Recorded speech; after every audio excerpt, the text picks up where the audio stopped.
Hello, everybody. Welcome to today's devotion. Uh,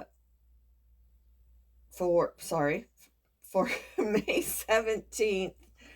Today's devotion is titled A Change of Venue. The Bible reading is from 2 Corinthians chapter 5, verses 1 to 10.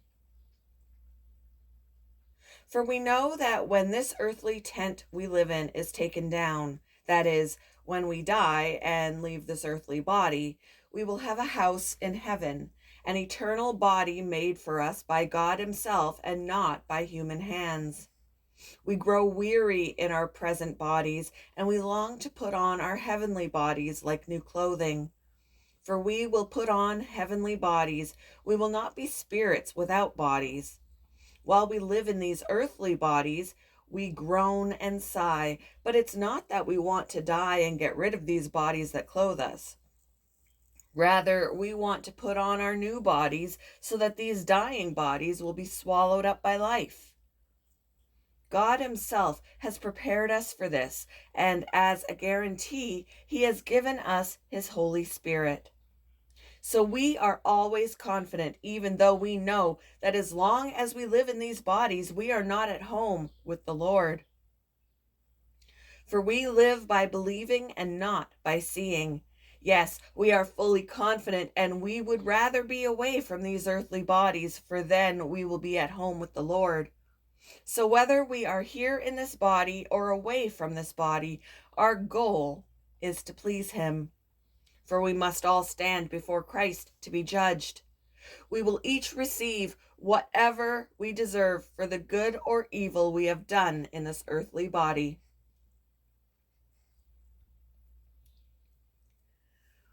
My friend Joanne passed away from a stroke just as the coronavirus began to spread in 2020. At first, her family published that her memorial service would be at her church, but then it was determined it was best to hold it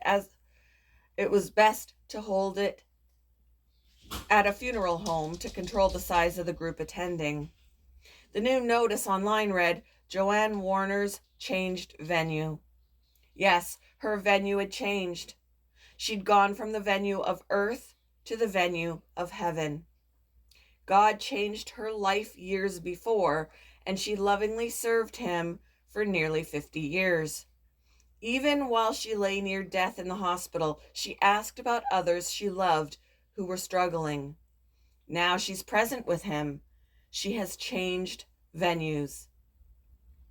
The Apostle Paul had the desire to be with Christ in another venue, but he also felt it would be better for the people he served for him to remain on earth. He wrote to the Philippians, "It is more necessary for you that I remain in the body." When we grieve for someone like Joanne, we may cry out to God something similar. They're needed here by me and many others they loved and served.